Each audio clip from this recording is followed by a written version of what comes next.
안녕하세요. 여러분의 뇌 건강 가이드 신경과 전문의 박지현입니다. 오늘은 지난번에도 한번 출연하셨던 천안 삼성 스마트 김석재 신경과 의원의 김석재 원장님을 모시고 몇 가지 신경계 질환에 대해서 좀 제가 여쭤보고 하는 시간을 가져보도록 하겠습니다.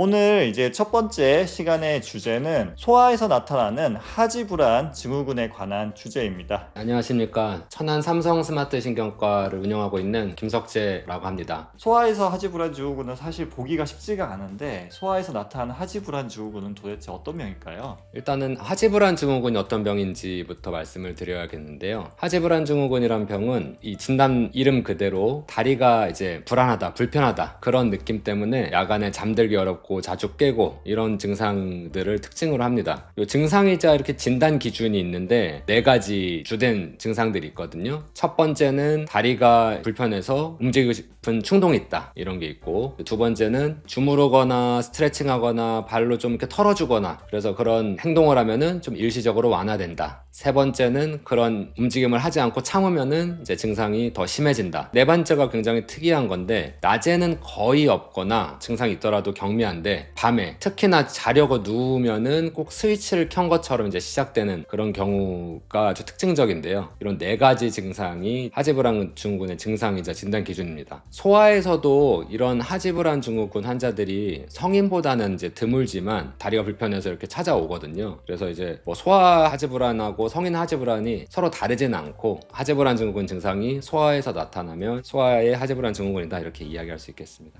그러면 소아 하지불안 증후군이 진단이 어려운 경우가 많습니다. 제가 느끼기에는 차이가 어떤 점이 있을까요?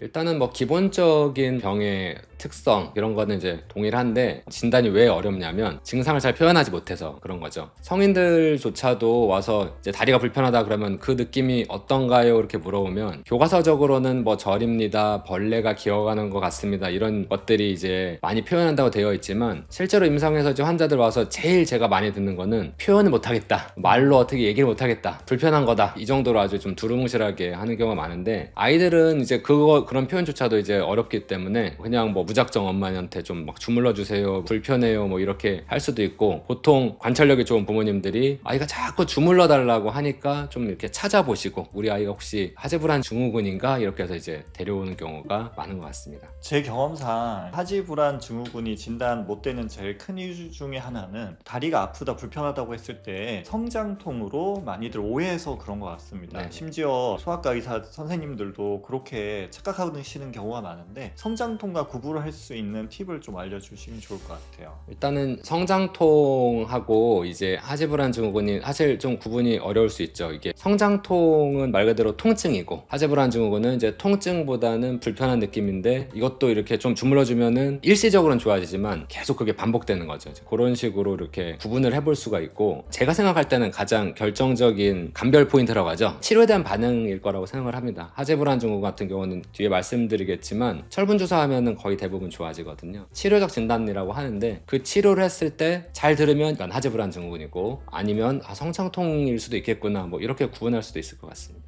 소아과 선생님들 이제 세미나에 제가 강의를 한 적이 있는데 본인들은 그냥 성장통에 철분 치료가 효과가 있다고 생각을 했었다 이런 얘기를 하시더라고요. 그러니까 성장통 호소하는 애들한테 철분제 이제 주사까지는 아니고 먹는 약을 줬을 때 효과가 있어서 그냥 아름아름 소아과 선생님들은 성장통 아이들한테 철분제를 자기들은 준다라고 얘기를 하시더라고요. 지금 보면 이제 그렇게 해서 좋아지는 아이들이 아마 하지불안 증후군이 아니었을까 그런 생각이 듭니다. 그러면 또 궁금한 게 소아에서 이제 하지불안 증후군이 왜 생기냐 도대체, 이게 보호자분들이 제일 궁금해 하실 것 같아요. 성인도 마찬가지인데 하지불안 증후군의 원인이 좀 불분명한 경우가 많이 있는데, 성인에서의 일부 그리고 소아에서의 대부분은 철분이 부족해서 그렇다고 이렇게 알려져 있습니다. 파민과 관련 있는 보면은 또 여러 가지 질환들이 있습니다. 그 중에서 대표적인 것 중에 하나가 ADHD라는 요새 많이들 특히 소아에서 진단받고 이 치료제를 먹는 분들이 정말 많이 있어요. 그 ADHD랑 하지불안 증후군 사이의 관련성에 대해서 좀 설명을 해주시면 좋을 것 같아요. 실제로 하지불안 증후군하고 ADHD가 이제 연관이 되어 있는 거는 이제 의학적으로 밝혀진 사실이긴 합니다. 하지불안 증후군이 아까 말씀드린 소아를 기준으로 했을 때 일단은 오해를 하지 않으셔야 되는 게 모든 하지불안 증후군이 철분 때문인 건 아니거든요. 근데 소아에서는 거의 대부분이 철분 부족 때문에 생기는 거긴 한데 소아의 하지불안 증후군에서 이 도파민이라는 호르몬이 작용하는 그 위치는 사지 그리고 가장 중요한 하지 그러니까 다리에서 오는 감각이 뇌에다 전달될 때 그거를 필터링 해주는 시스템이 있거든요. 그게 뇌관이란 부위 그리고 시상 그리고 척수의 상부 이런 데에 걸쳐져 있는데 도파민이 그런 필터링 기능을 하는데 아주 중요한 역할을 합니다. 도파민이 부족하면 필터링 기능이 약해서 필터링 돼야 되는 감각이 뇌에 입력이 돼서 이렇게 불편한 느낌을 가지게 되는 건데 ADHD란 병에서 도파민은 어디 역할을 하냐면은 우리 뇌에 있는 전두엽 이게 이제 우리 뇌의 CEO라고 하는 부분인데 그 전두엽이라는 부위가 집중력에 굉장히 중요한 역할을 하거든요. 그런데 ADHD 환자는 전두엽에 있는 도파민이 부족하다 이렇게 보는 거죠. 그럼 왜 부족하냐? 아까처럼 파킨슨병처럼 공장이 문을 닫은 거냐? 그거는 아닌데 도파민은 사실은 만드는 시스템은 전혀 문제가 없는데 몇 가지 가설이 있지만 이제 가장 그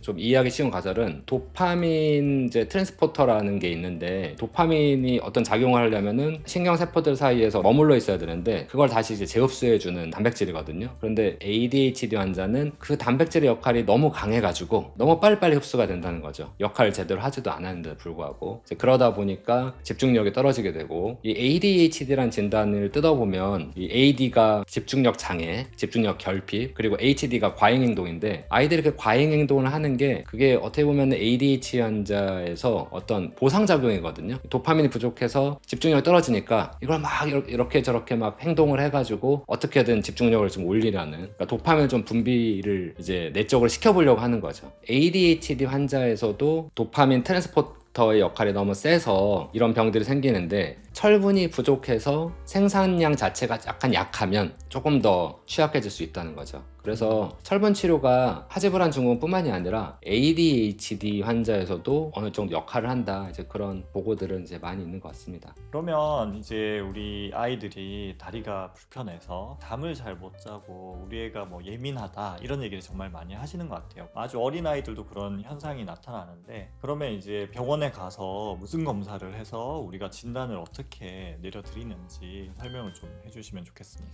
기본적으로 이제 증상을 듣고 이제 진단을 하는 거고요. 그래서 아이가 직접 자기가 이제 이 병에 대해서 성인처럼 얘기하려면 못해도 뭐 초등학교 고학년 정도는 돼야 되는 것 같고 근데 이제 어린아이들은 제가 치료를 한 아이들 중에는 뭐 5살, 6살 이런 아이들도 있거든요. 이런 아이들은 보통 부모님들이 잘 관찰을 해보다가 아이가 밤에 잠을 못 자고 자꾸 주물러 달라고 하고 이제 그러면서 데리고 와서 결국은 전문의가 이야기를 듣고 진단을 해줘야겠죠. 그러면 검사보다는 일단 얘기를 듣는 게 중요한 것 같고 그렇게 해서 우리가 진단을 하게 되면 치료는 어떤 치료를 받으면 좋아질까요? 성인하고 소아하고 좀 결정적으로 다른 점인데 성인 같은 경우는 하지불안 증후군이 의심되면 첫 번째로 하는 게 치료적 진단의 범주에 들어가는데 도파민 효연제라고 해서 도파민 좀 뇌에다 잘 넣어주는 그런 약을 써가지고 증상이 드라마틱하게 좋아지는지를 보고 하지불안 증후군이면 도파민 효연제가 굉장히 잘 듣거든요. 그런 걸 처음 한 일주일 정도 이렇게 평가를 해가지고 증상이 굉장히 많이 좋아졌습니다 이런 이야기를 듣고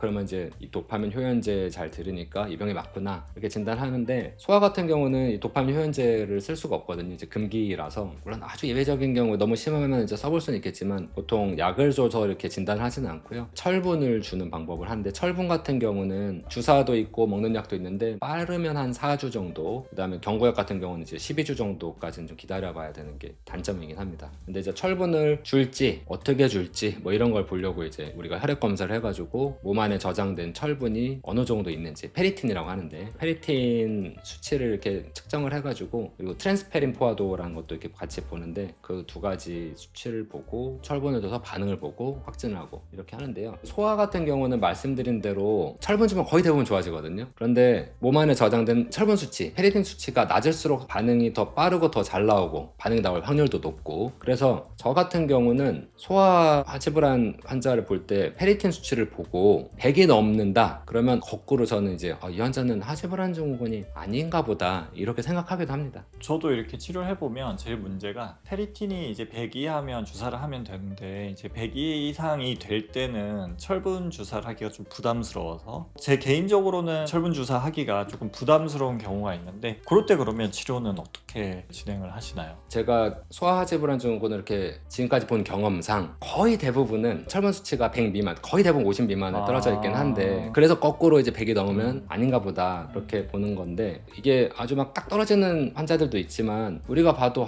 이게 화지불안 증후군 증상을 얘기하는 건가 좀 애매한 네네. 이제 아이들이 있거든요. 그런데 페리틴 수치가 높다, 뭐 예를 들어 한 150 나왔다. 그러면은 하지불안 증후군일 수 있으니까 철분을 주는 쪽으로 저는 결정하지는 않고요. 높으니까 이거는 하지불안 증후군은 이제 아닐 거라고 저는 이제 보고 추적 관찰을 하든지 뭐 아주 예외적으로는 성인에서 쓰는 도파민 효연제를 써서 반응을 보는 방법도 이제 저용량을 써가지고 한 2, 3일 정도 보는 것도 생각해 볼 수는 있을 것 같은데 아직 그렇게까지 해본 적은 없는 것 같습니다. 저는 실제로 보면 철분 주사 가능하면 철분 주사를 하고 증상이 맞다고 하면 도파민 효연제를 저는 처방을 좀 하는 편이고 아주 어린 친구들까지는 제가 사실 그렇게 치료는 저도 안 해봤고 보통 이제 중학생 이상에서는 그렇게 해보는 편인 것 같아요. 그러면 또 제가 이렇게 듣다 보니 궁금한 게 몇 살부터 철분 치료를 그러니까 특히 이제 먹는 약이 아주 어려도 크게 부담 없이 줄 수가 있는데 주사 치료 같은 경우는 보통 몇 살까지 경험이 있으세요? 만으로 하면 이제 4살까지 이제 4살까지도. 치료를 해본 적이 있는데 이제 소아에서는 몸무게당 15ml 정도를 이제 주잖아요. 그래서 한 20kg 되면은 한 300ml 정도 이렇게 주고 근데 소아는 이제 이건 제 개인적인 뭐 느낌인데 연구 결과 나온 건 아닌데 성인이면 좀 빨리 나오는 것 같아요. 반응이. 효과가 네, 뭐 거의 뭐 다음 날부터 확 좋아졌다 뭐 이런 경우도 있어가지고 그래서 좀 체감상으로는 성인보다는 조금 이제 빨리 오는 것 같고 근데 이제 주는 방법에 문제가 있죠. 먹는 약을 쓸지 주사를 줄지 뭐 이건 성인에서도 마찬가지인데 저는 주사를 훨씬 선호를 하거든요. 왜냐면 먹는 약이 사실 매일 먹어야 되고 부작용도 꽤나 있고 뭐 심한 건 아니지만 뭐 위장장애 같은 부작용이 있고 아이는 이제 대부분 굉장히 힘들어서 오니까 이제 빨리 좋아지게 하고 싶은 마음에 주사를 좀 더 선호하는 편이고요. 그러면 이제 마지막으로 궁금한 게 아이들의 하지불안 증후군의 장기적인 예후가 어떻게 되냐 즉 이제 커가면서 좋아질 수 있는 거냐 아니면 좀 계속 약을 먹거나 주사를 맞아야 되는 건지 그런 거에 대해서도 좀 마지막으로 코멘트를 좀 해주세요. 일단 하지불안 증후군 철분 주면 이제 대부분 좋아지는데 아주 긴 관점 말고 한 1년 정도 관점에서 보면은 성인도 마찬가지인데 한 10명 중에 한 2-3명 정도 이제 재발을 해서 오고 그런 아이들은 이제 다시 철분제를 주면 또 좋아지거든요. 그런데 이제 그걸 좀 예방하려고 이렇게 먹는 약을 좀 써볼까 이런 것도 수치가 어쨌든 다시 떨어져 재발을 할 수 있으니까 그걸 어떻게든 조금 방어하는 목적으로 먹는 약을 이제 요즘 영양제 형태로도 많이 나오니까 그런 것도 좀 생각해 볼 수는 있을 것 같고요. 그다음에 이제 그 아이들이 예를 들어 한 4살, 5살에 시작된 아이들이 청소년, 그다음에 성인이 될 때까지 계속 반복되느냐 그런데 뭐 그게 구체적으로 긴 시간 동안 연구된 바는 없지만 보통은 뭐 그냥 청소년, 사춘기 전후 이렇게 가면서 증상이 많이 완화되고 없어지고 이렇게는 많이 알려져 있는 것 같습니다. 오늘 소아 하지불안 증후군에 대해서 치료 경험이 많고 또 얘기 들어보니까 이거를 꼭 이제 많은 사람들한테 알리고 싶다 약간 사명감을 가지고 말씀을 주셨습니다. 그래서 이제 오늘 영상이 여러분들에게 도움이 되셨으면 좋겠고 다음에 또 김석재 선생님과 또 새로운 내용으로 또 찾아뵙도록 하겠습니다. 시청해 주셔서 감사합니다. 저는 신경과 전문의 박재현이었고 신경과 전문의 김석재였습니다. 감사합니다. 감사합니다.